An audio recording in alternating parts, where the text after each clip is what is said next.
I think we should just start with the headline this week. Microsoft is acquiring Activision Blizzard. So this, I've got a whole bunch of articles, but I'm going to read the main one for now from The Verge. So Microsoft to acquire Activision Blizzard for $68.7 billion. So Microsoft is acquiring Activision, the troubled publisher of Call of Duty, World of Warcraft, and Diablo. The deal will value Activision at $6.87 billion. Microsoft plans to add many of I'm going to cut snippets out of this. So Microsoft plans to add many of Activision's games to Xbox Game Pass once the deal closes. With the acquisition of Activision, Microsoft will soon publish franchises like World of Warcraft, Diablo, Overwatch, Call of Duty, and Candy Crush. Upon close, we will offer many of Activision Blizzard games as we can within the Xbox Game Pass and PC Game Pass, both new titles and games from Activision Blizzard's incredible catalog, says Microsoft CEO of gaming Phil Spencer. The article goes on to continue, Xbox Game Pass now has 25 million subscribers as Microsoft continues to acquire studios to boost the subscription service. We're investing deeply in a world-class content, community, and the cloud to usher in a new era of gaming that puts players and creators first and makes gaming safe, inclusive, and accessible to all, said Microsoft CEO Satya Nadella, and I'm sorry for butchering that name. Continuing on, Microsoft's huge Activision Blizzard deal comes nearly a year after the company acquired Bethesda ZeniMax for $7.5 billion. At the time, the acquisition bolstered the company's first-party Xbox game studios to a total of 23 and was seen as a huge boost for the Xbox Game Pass. Microsoft now expects the Activision Blizzard deal to close in the fiscal year 2023, which means we might not see the deal approved for 18 months. That's a long period of time for a deal to close, but Activision Blizzard operates in a number of markets which could make regulatory approval more complicated for Microsoft. Now, a couple quick things. When they say fiscal year 2023, depending on how companies work, fiscal 2023 could technically be this year. So I just wanted to talk about it from that. So I know some companies, they work a 1 year ahead in terms of their fiscal calendars. So that could be an issue there. But Adam, overall, what do you make of Xbox buying Activision? Are you surprised? Is this a good move? Is this a bad move for Xbox? Before we expand it, let's focus on an Xbox perspective. What does this mean for Xbox? Well, I mean, for starters, when I saw the news this morning, I was like, Activision? I'm thinking it's like, is there some like alternate indie studio that's called Activision of some weird spelling? I'm thinking, that's a big company. Like, that is a heck of a sale. And then my brain clicked in and went, oh, Microsoft money. Duh. So then it didn't feel nearly as shocking, but it makes sense given the kind of publicity that the studio has. So you think from a business perspective, like, I guess I'm kind of dodging the Xbox part of the question when I say Activision's probably benefiting from this because now all of a sudden they kind of get off a little bit because now Xbox is taking on the burden. So I guess to pull it back to Xbox, it's good if they actually make everything first party, but it probably isn't at the same time because they're now taking on a bit of a PR bungle, but then again, it seems like Bobby Kotick is also going to be on his way out too. So it seems like he's getting a very nice package that, you know, we're all going to kill for 1% of. Yeah, there was an article, like one of the articles I read did state that Bobby Kotick is going to be out once this goes through. So for now, he is still in charge, still head honcho, but by the time that this deal is processed, he's pretty much out. So oh, poor guy. I'm sure that severance package is going to be so horrible. You know, and nothing that I would stare at and be like, huh, that's my entire life in front of me. Yeah, you know, thoughts and prayers to Bobby Kotick, you know. Yeah, I know. Good luck. Poor piece of shit bastard, you know? I know. Yeah, don't let it get on the way out. I mean, in terms of, like, taking all the negativity from, like, what the company has dealt with in the last, like, few months, it's a decent grab. It just becomes a question of, okay, what does that mean for all the franchises? Because, I mean, you can see certain ones completely transitioning to being Xbox only, whether that means PC as well is a different story, but, like, straight up not going on any console, I think you could probably justify everything that isn't named Call of Duty, and then Call of Duty, like we were talking about initially with the Bethesda sale, what does that mean for things like Fallout and Elder Scrolls? I think if there's any series that definitely is going to get that question, it's going to be Call of Duty, because that is a system seller in any aspect. That is a lot of customers that you will lose if you suddenly not make them available on every, like, I shouldn't say every console. It's not like Call of Duty Vanguard's on Switch or anything. But like, you look every month on the PlayStation Store, Call of Duty is always up there in the top like 10, 15. So like, you're making bank. And even if like Warzone, it's free to play and it's just literally making money off microtransactions, do you really want to take away that possibility of making money? But then again, Microsoft does have screw you, we can do whatever we want money, so maybe they will. And if that's the case, I still don't care because I can pull Game Pass on PC, and it means I'll finally get to finish some single-player campaigns of COD games I haven't gotten around to yet because they always cost more than $40. Yeah. See, I think this makes so much sense for Xbox in the sense that for them, they have so much money to burn. Like the amount of money that Microsoft has is outrageous that it's easy for them to do these moves. And I think Activision was a very low hanging fruit right now in that, you know, they're embroiled in scandal. They're, you know, I don't feel like Vanguard is lighting the world on fire as much as Xbox or Call of Duty games typically do. But that's also like Call of Duty has been slowly kind of losing steam anyway. And 100%. Warzone's taken so much away from it too. So right. And so all I'm just saying is like it makes sense that they are a large company, similar to like in the vein of Bethesda, in that they're not struggling, they're not doing bad, but like they're on the down, like they're somewhat like they're not the powerhouse that they used to be. They're in the shadow of their former selves in the sense, and I'm not saying they're bad studios by any stretch of the imagination. It's just they're not in a good light at this moment. Like you got to we're not treating them the same way that we treat like, you know, your Insomniacs or like some of the Sony first party studios that are cranking out really good product all the time. Even stuff like Square Enix and stuff like Square Enix right like now Capcom or things like that. Capcom, like they're right now at like they're in a high time, and these two companies are ones that may not be right now at the best point in terms of, you know, regard from players in the community. And so it's easy for Microsoft to come in and be like, hey, we got some cash, are you guys looking to sell? Now's a great time to do it. And they have enough money that they can pretty much, you know, do that classic thing where it's just, here's a blank check, tell us what it costs to get you. They're pulling the old Disney right now. Exactly. And I think, to be honest, I think for Xbox, this is an opportunity. Like what they need is they need studios, they need exclusives. And where Sony, and we're going to talk about Sony in a bit, what they do or what their reaction is, like Sony typically buys and nurtures like the studios that they get. So I've kind of seen it used as like Sony money balls with studios where they figure out like, what do we need? What could we get at cheap? Like do that kind of thing. And they nurture and foster these studios. Xbox doesn't have, I think, the time to do that. So for them to come in and just be like, yep, we're just going to buy the you know, the big names and get them under our party. What I think this does for Xbox, and we could talk about this on a larger sense. Like I think if this is a move for Xbox, and I think this, I don't know. I think we'll talk about it in a bit, but like, where does this mean for Xbox in terms of their strategy? Is this meant to be an exclusivity where it's a console seller? Or do we think that there's a possibility that Microsoft is going to keep these games third party? Like the way that it's drying out in terms of third party, like I can see it going both ways. You know, the idea is that their main mission is not to sell games anymore. Like they don't care about selling physical copies of, you know, Halo or Forza. Their job is to get the subscription service through Game Pass and that constant trickling in. Does it make sense for them to make them exclusive and now I have to buy Game Pass? Or does it make sense for them to say, hey, we have Game Pass where you could pay us, you know, $20 a month or whatever, and all these games are free? Or if you have your Sony console, you can pay us the $80 or whatever and get this one particular game. It doesn't divide their fan base. They're still getting the profit because, let's be honest, consoles are not where companies make their money. It's in the software. And so if they can start getting money out of Sony's pocket by saying, hey, yeah, you can buy the games from us, or you can get it on Game Pass, I think it works for them in both ways. So I don't know. I think it's not a surprising move by Microsoft to do this.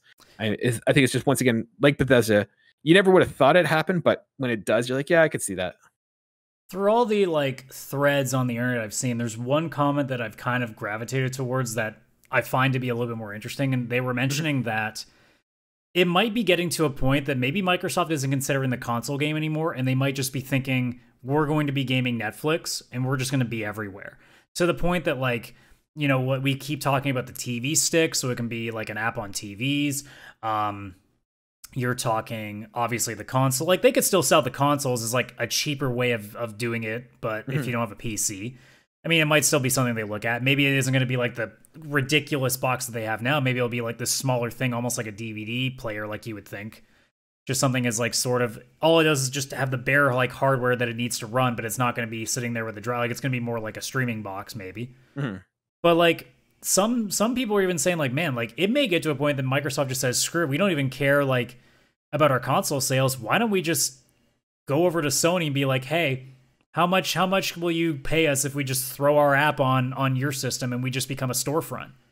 Yeah. So like even we don't know what they're trying to do at this point, because with the amount of money they're just throwing around, like it's hard to tell if they're trying to fight a console war or if they're just trying to like really carve out their own section. And I think that's what it is. I think to me signifies the end of Xbox fighting those console wars. And I think this is Microsoft establishing itself as a dominant force in just gaming in general. Like I wouldn't be surprised. Like Game Pass is getting to the point where I could see it competing with Steam in the sense that, you know, you go to the Microsoft store, you buy it there. Like I think Microsoft is beyond just we're a console and we're just trying to carve our space. And they're just becoming the Disney of, or trying to become the Disney of video games, where it's just, yeah, our fingers are in everything. And, you know, whether you get it, you know, just trying to become that main, everything comes through us. And whether that's on your PC, whether that is through our Xbox or whether it's through something else, I don't know. I think Xbox is very much moving beyond the console aspect. I think, yeah. It's really interesting, right? Like when you think about, you know, like you said, competing with Steam, it really is crazy to think that of the idea that you could have this digital storefront where you pay a monthly thing and there's this chunk of games. Like I can't imagine Steam all of a sudden having like, here, pay us $15 a month and here's like 300 games we just handpicked from the store and you can just have them at any time. Like it's Valve probably could do it too. That's the thing. If they have enough probably connections with all these indie studios, they could probably just go, hey, we're going to add you on our big list for about a year. Like how much is that going to cost us? And it would probably work out for them. And I'm sure a lot of Steam customers would enjoy that idea too, because it would get them a chance. Instead of having these games sitting on their wish list forever, all of a sudden, $15 a month, the odd wish list game for you suddenly goes on. You don't have to pay a single bit for it. You can try it at any point while you're still playing all the other stuff you got, and it works. So like, who knows? Maybe that's an interesting thing that makes even Valve kind of sit there and be like, ooh, I wonder what we should do about that. I was going to say, do you think that Valve took notice of this today and was kind of like, oh shit, like... I think this specific set, because the Bethesda one was a big deal. I think this one actually has really put some waves in, because I mean, not just other than the fact of the near 69, which would have been a really nice number, guys. Why couldn't you do that? It was like $300,000 more and you couldn't do it. You couldn't spend $300,000 for the memes. $300,000 for the memes. Sorry, I guess it's $300 million. It was $68.7 billion. $300 million for the memes, guys. For Microsoft, you can do that. Come on. I've seen your Twitter account. You guys like memes. Go for it. You know, if they had done it, the comments all today would have just been nice. Yeah, and nobody would have talked about anything else. They just would have looked at the number and been like, okay, I can't hate that. Yeah. So the question then becomes is like, for me, like, I think, like, yeah, I completely agree. Bethesda, it's like, okay, that's maybe just an impulse purchase where they're walking by and they see the garage sale and they're like, oh, I don't have one of these. I'm going to pick them up for a sweet, you know, crazy thing is $68.7 million is or $1 billion is a garage sale, but you know, when you have Microsoft money, it might as well be. That's what Bill Gates has lost in the couch. Like you sit there and think like that was the garage sale. I guess they must have gone to a flea market and found Bethesda just sitting in the bargain bin, you know? Yeah, exactly. No, but it's just, you know, I think, yeah, you're totally right with Bethesda. Like that one, like we all were caught off guard by like, oh, but once again, maybe it's just one of those, you know, sweet things where they just kind of like, are you guys interested? And they were like, yeah, but now this is clearly a strategy for Xbox. And I don't think that this will be the last acquisition we'll hear this year.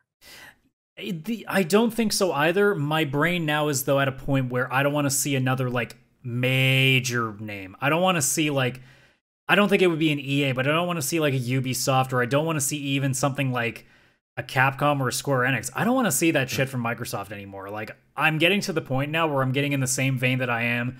Even when Marvel was bought by Disney, or sorry, not Marvel was bought by Disney, when Fox was bought by Disney, and everybody was like, oh, X-Men and all them, they finally get back to Marvel. I'm like, yeah, but Disney now owns Fox. Cost? Like, do we not see the problem with that?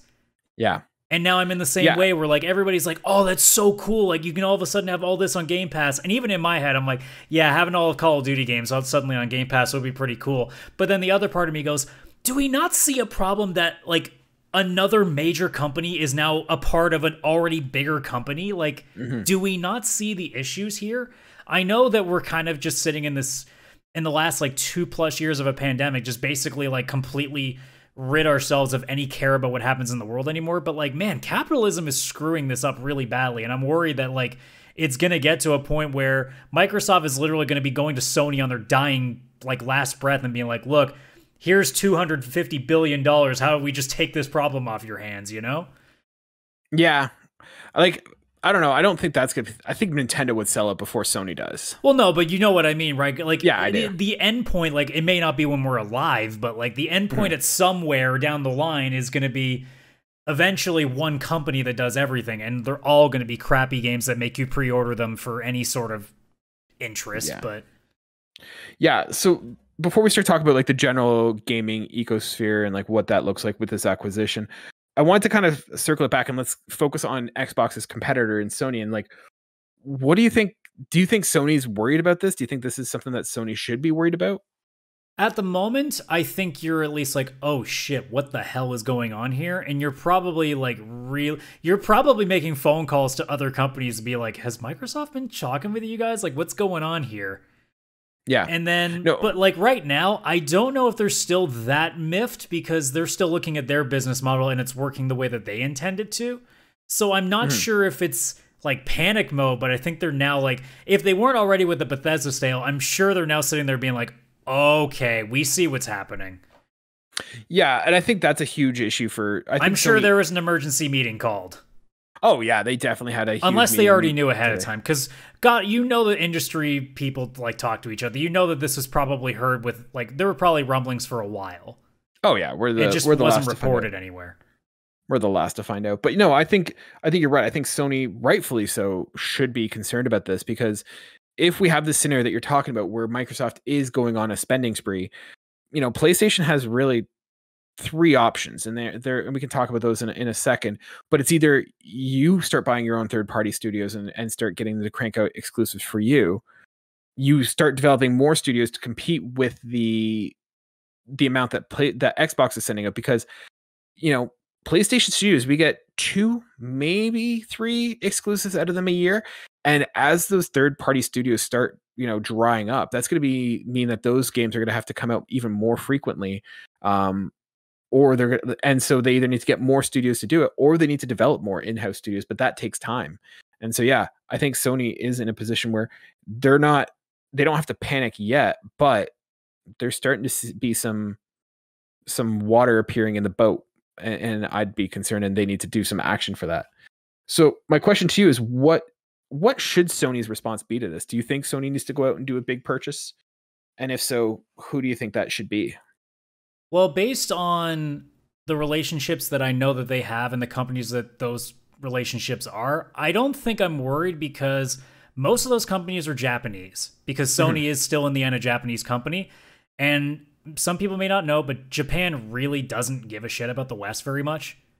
So like if any Japanese company like a Capcom or a Square or why am I blanking on some other ones, or like Bandai Namco or things like that, most of those companies that Sony kind of gets by on pretty well, or even Sega for that matter, companies like them, they're probably more likely to either stay out of it, or if they had to, they would go to Sony first, or even Nintendo, I think, before Microsoft, because they're really like, I don't know if proud is the right word, it may just be stubborn, but like they're more of the we want to stick in Japan sort of deal, and I don't think Microsoft's never really had a foothold there. Like Xbox has never done very well in Japan. So it's one of those things where like, for the most part, they aren't worrying. But there are obviously still companies that exist out there that aren't like Japanese based. You know, there are still American companies out there, still are European companies out there, like CD Projekt Red, for example. There are things that has to be one that is currently being marketed by at least Xbox. Well, I'm sure their own shareholders of CD Projekt Red might be doing it too, because with the nightmare that they think is incoming, they might as well say, hey, why don't we just sell high while we can and just make it somebody else's problem. I wouldn't be surprised. Honestly, if there was any name that I wouldn't be shocked to see Microsoft's next acquisition, I think they're the ones right now. Mm-hmm. I mean, I'd have to go through the list of like major companies, but like if I had to really throw a dart at the wall and guess, like I think CD Projekt Red might be the next one in line at that point. Yeah. Sorry, you were going on about you were saying about the Japanese studios probably more likely to stay with Sony and not go to Microsoft. I mean, realistically, like I think what they probably would be doing is immediately calling Square, because I think that's their big one. Because I mean, it's always been their bread and butter. I mean, they took Final Fantasy away from Nintendo way back in the day, and and even though I do have my disdain for like the future Final Fantasy games that keep coming out and always disappointing me, it's still a thing that like people will gravitate towards. And if they can get like some real money behind, or even some real like extra leadership and oversight, and like actually like really plan some stuff out, even a different voice in the room, like you never know what you can pop up with those. I think there are also other companies you could even have work. I don't even think you have to necessarily like sign them to. You can just even have like working relationships where you have like a contract saying like, hey, you're exclusive to us, but we don't own you. We're not going to make you do whatever we want to do. We're just saying, hey, we have an agreement here. We're paying you this much, and you're just going to make sure that everything you sell right now is going to be on our platform. I think that might be an option, because Sony obviously doesn't have the same kind of money that Microsoft does to just literally throw $70 billion at a wall to try to buy somebody. But I think Sony would have the money to go to like, say, Square and be like, hey, how much we got to offer so that anything that you publish right now goes on our platform and our platform only. Yeah, I disagree with you in the sense of you saying that the Japanese studios would primarily like not go to Microsoft. You know, money, you know, it's universal in the sense that, you know, at some point is giving enough that regardless of what they want or feel, they'll just be like, yeah, I'm going to take the money and run with it. So I don't think that they're necessarily safe just because they share a heritage with Sony. So I think, yeah, Sony needs to be cautious and concerned. And the idea that, you know, they don't necessarily care about the West, I think this is a blind spot for Microsoft, in that they do need more Japanese games to get to that Japanese or Asian sort of. I mean, look, if they buy a studio from Japan, like let's say it's Capcom, let's say it's like that would be a big splash. I will be honestly shocked if that happens. And it has nothing to do with money, because like I know from like various different shows and different interviews and all these things that I've seen over the years, like Japan really, really sticks with their own. And like money can talk, but like they'd rather take a little less doing what they think is right for them rather than taking the most money that's on the table. So I think people really do underestimate how much like culture and heritage is a big deal to them. So I think don't undersell that either. But you may be right. Like if Microsoft just kicks the door down at Capcom's offices and throws, let's say, $25 billion, I don't know what the number actually would be, but like you throw an absurd number in, sometimes you can't ignore it. Yeah. No, I'm not saying that they don't have an uphill battle. Like I don't think they have that natural relationship and that history that would kind of endear them necessarily to go over. Like you say with Square Enix and Sony, they don't have that partnership and that history. But like I said, you know, you start bringing the truckloads of money, you don't stop until they say yes. I mean, I think that's going to happen. For Sony, I think that they do need to focus on getting a couple more studios and making sure that they are having not even exclusives, but at least locking it down so that they know that they have those, you know, third party games. And I think, you know, I was talking about this on our Discord. You know, feel free to join us at any time. We have a Discord going all week where we talk about these kind of things outside of the show. I was saying in the Discord, like I think Square Enix makes sense for Sony to buy. I think it appeals to those who enjoy, you know, Japanese role-playing games and those styles of games. But it also has stuff like, you know, Guardians of the Galaxy, and it has Tomb Raider, it has Dying Light. Like it has games that appeal to, you know, different styles and different, you know, markets. And so I think they do have that history that Sony has with them, that, you know, they probably are safe, but Sony probably wants to lock those down. And buying a studio doesn't necessarily make them first party and like first party exclusive. They can still publish to Game Pass. They can still publish to Microsoft. I mean, Microsoft did that with Minecraft, right? Minecraft is still available on PlayStation. So I think just locking them down so that they have it doesn't mean that they can't sell to Xbox or whoever, but it at least ensures that no matter what, they have those trickle of games coming into their studios. CD Projekt Red is another one I can see Sony kind of saying, and it makes sense for Sony because Sony does not have a lot of role-playing games. And say whatever you want about, Cyberpunk 2077, they made The Witcher 3, which is, people argue, one of the best, Western RPGs of all time, if not recent memory. And so they're a company that has that pedigree and has that skill, but is in a current rough patch that their valuation may not be as strong as it was before. And so if I was Sony, those would be the two that I'd be looking at.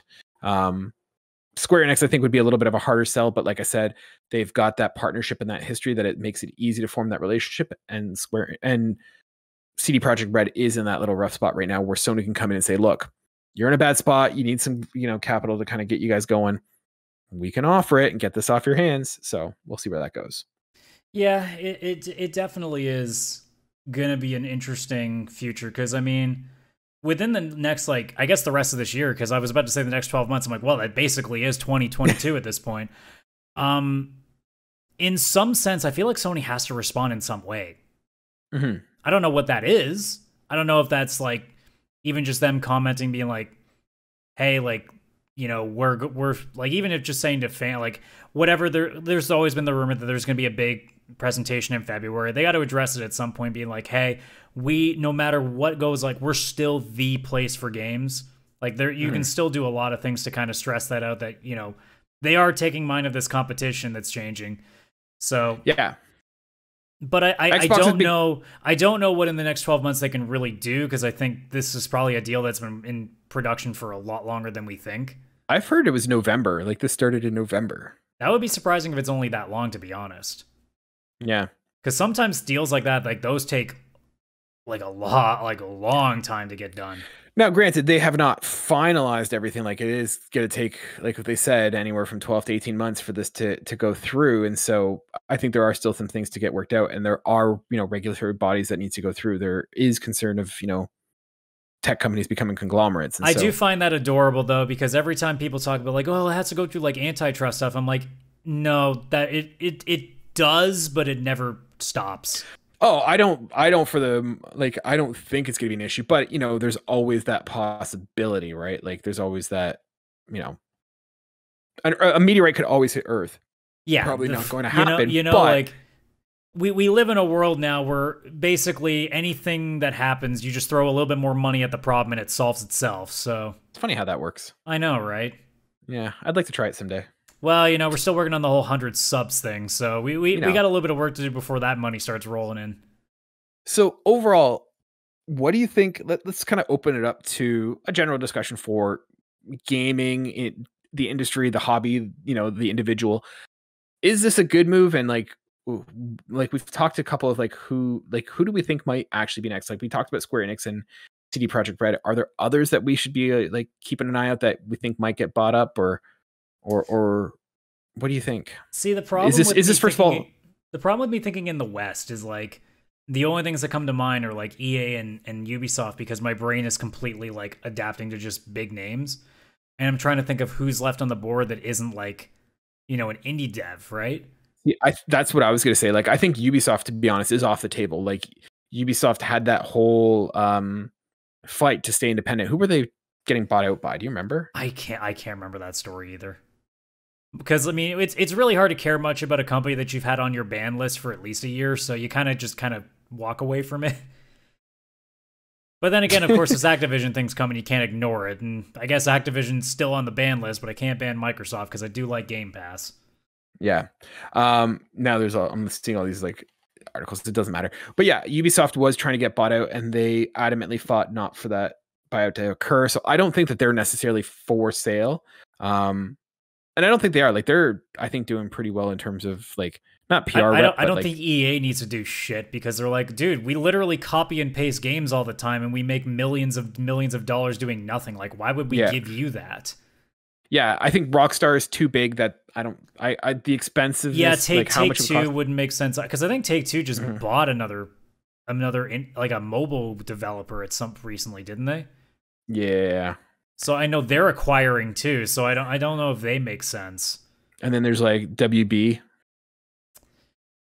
But yeah, I mean, I really have to sit down and look at like whatever list of like Western or I mean like non-Japanese developers are, but like you know, you only just think the major ones because you know you're thinking E3, and I know we're going to talk about that later, but like that's just where my brain went. It's like you think of all the people that stand up and do these things, and now literally 2 of them are part of Xbox now. It's like okay, so you start thinking what's left. I was gonna say like going back to Sony, like I think with Sony, probably what they're looking at is they're not maybe like, and this is Sony's MO for the whole time, like maybe they're not going to go down that route of getting a big publisher, but what we need to look at is we need to look at the smaller indie developers now, right? Well, it would differentiate them again anyway. Like it's you see how they're grabbing all the big ones. It's like, okay, how can we be different? Because we can't afford to buy the big ones. Yeah, and they definitely can't. But if they get those smaller ones and they sort of nurture them and develop them, like you have to remember, you know, a lot of these studios, like even Housemarque, 2-3 years ago was a small, you know, well-known but indie developer. Now they've made one of the biggest, you know, exclusives for the PS5. Yeah, it won awards. So right, like, so I think maybe that like Sony just goes down the trail, like they're not behind, they're not needing to catch up in any sort of the mean. It's Xbox who's catching up to them, but I think Sony needs to throw more coal on the fire, whatever that looks like. Well, I think we're going to definitely know what the start of that looks like because we've been rumored for a while, and there was the story that they pulled PlayStation Now like cards off of store shelves in some places in the world. That like it's probably a thing that we're going to see somewhere down the line of what the new service is going to look like. So that might be the start of seeing what they're thinking. So who knows? But like when it comes to like things like acquisitions or other things that we're gonna, I think that's gonna take a little bit longer than people are expecting. But I think all of a sudden some phone calls that normally wouldn't be made are now being made just to put feelers out.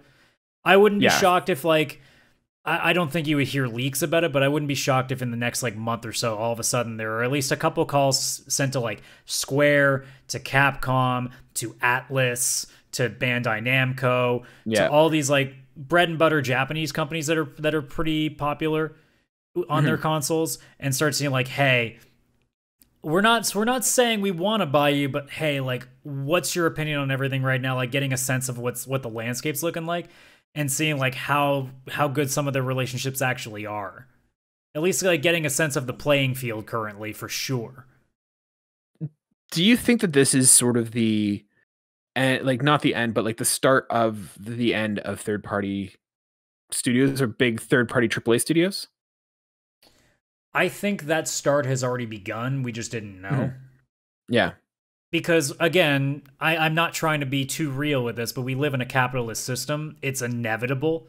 You know, when you see how all these places are becoming massive conglomerates, like when we were like both born, like the amount of things that are now all under like Disney or Time Warner, or like some of the very few companies, like if you surf Reddit enough in a week period, you'll probably find that big JPEG that somebody put together of all the companies that are owned by these like 6. So it's not out of the realm to say that this has probably been a thing that's been worked on for like 20 years, but now it's finally becoming very apparent. You know, when you see things like Bethesda and Activision Blizzard now being bought by Microsoft, in the same way that I just said earlier about Disney having Marvel and Fox now, and who knows whatever else they're going to throw in there. Like there were the rumors for a while that Sony was going to be bought by Apple or Disney or whatever. So like, who knows? But that system has been going around for a while. It's just now we're finally getting to see those plans starting to hit their fruition point, and it's only a matter of time until we see how much deeper that rabbit hole goes, because I don't think it's stopping here. Yeah, I'm inclined to agree. Like, I don't want to sound doom and gloom or whatever, but like, it's one of those things that it's there's no real way that it doesn't happen this way, because either one of two things happens. Either Xbox continues to gobble up everything and then Sony doesn't, and then Microsoft will be like, all right, well, we're going to keep gobbling up, or PlayStation is going to say, okay, we need to start, you know, putting our flags where we need to get our studios locked down and everything. And so there's going to be this situation where it's going to be a race. And as Sony starts to do that more, Xbox is going to start doing that more. And as Xbox starts doing that more, PlayStation will start doing that more. Nintendo's overdoing its own thing, but like, yeah, Nintendo, the other two, Nintendo probably saw the story and just went, and just went back to what they were doing. Nintendo's like probably saw the article and be like, wait, when did they buy Bethesda? Yeah, probably. So it's just one of those things, like it feeds itself. Now, granted, I don't want it to go this way. Like No, none of us are advocating for it. Like I said earlier, I think it might be cool that I can finally get to play a couple of COD campaigns I've never gotten around to. But I also recognize that I hate what's happening right now. Yeah. But what is me and my like 15 cents that I have right now is really gonna do in this world, right? So yeah, I don't think Phil Spencer was thinking of you when he pulled this deal. I mean, look, I change shirts as much as he does, but like, I don't have the fancy leather jacket to go with it. Yeah, no, I think it kind of reminds me of the old, like it feels like we're going back towards like the early 90s in terms of like you were on either on this console, and the library was very different, and like I don't know. I don't know if that's necessarily where I want things to go. No, I don't think this is something that any gamer really shouldn't want this at all. It's just, you're probably if you're an Xbox gamer, you're probably sitting there being like, "Oh, this is so cool. This is now my thing." And it's like, but it's technically always been your thing. Is now but this is no longer someone else's thing. Like you should. But this is what Sony does. Sony has done this to, like, Sony players have done this to Xbox players. I know, and I hate that years. Too. That's why I'm also saying it too. Like I would never, if Sony suddenly buys Square Enix, I'm going to be sitting here on the same show, and you can hold me to the fire if I don't do it. I even said in the Discord, look, if Sony bought Square, my bias will tell me internally, it will be like, yes, they're ours, but externally be like, I fucking hate this. Like it goes both ways. Like as a guy who owns a PlayStation console, and if I never own an Xbox, mostly because I can't get a hold of one, because how can you? But like if I only have a PS5 in my house, I'm gonna be pretty happy if I can still buy Square games on that and nowhere else. But I'm still gonna be pretty upset that this entire other ecosystem of gamers don't get to play that thing, especially when, for example, the 7 remake, as terribly ported as it was, still got put on PC recently. Or God of War, which actually was a really good port, just literally got ported to PC. So I don't want that stuff to go away. I know people give Sony crap too because they don't do nearly as much porting as they should. I'd like to see them do more, but I'm not a board of director person in Sony, so I don't really get a say in that. I mean, I could just say, look, I'd like all the Uncharted games tomorrow to be on PC and on Xbox, but that's not how the world works. And Microsoft clearly goes, well, we don't want any of these things on your console either, so yoink. Yeah. One thing I didn't bring up in the document is that Microsoft did say that Microsoft, for the time being at least, does plan to keep so it says Microsoft plans to keep making some of Activision games for PlayStation consoles, but will also keep some content exclusive to Xbox, said a person familiar with the company's thinking. I'll just say to players out there who are thinking who are playing Activision Blizzard games on Sony's platform, it's our intent to pull community to not pull. Sorry, it is not our intent to pull communities away from that platform, and we remain committed to that, Spencer said in an interview. And so this might be, like I said earlier, where Microsoft says, yep, it's all available on Game Pass. Come pay us that nominal fee and you're good. Or it could be a situation where they say, nope, we are going to take it away.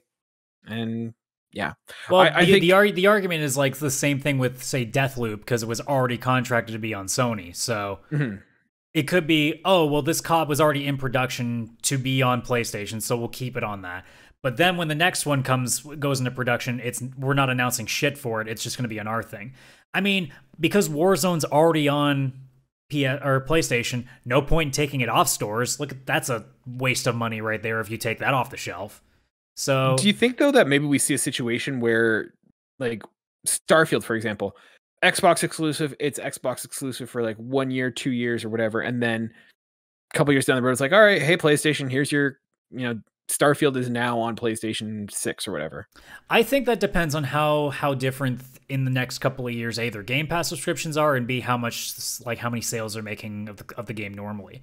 If it's under like what they were hoping for, then maybe they could be like, all right, in enough time, why don't we throw it on this other store, generate a bunch of buzz for it, and we'll make some more money hand over fist on this thing.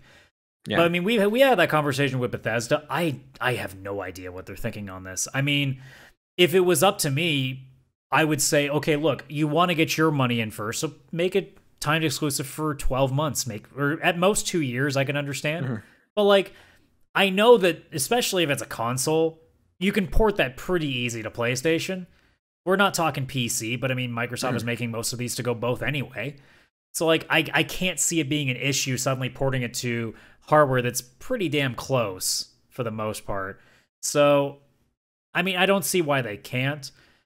I don't know what that will be, because it may be some games are wholly exclusive. Like maybe Starfield is Xbox only, but maybe Fallout 5, you know, is maybe a year or two on Xbox and then finally goes off to wherever else. But again, we won't really know, because we don't even know if Xbox cares about the console game anymore, because we might find out in the next couple of years, like Game Pass might be literally on everything. We don't know.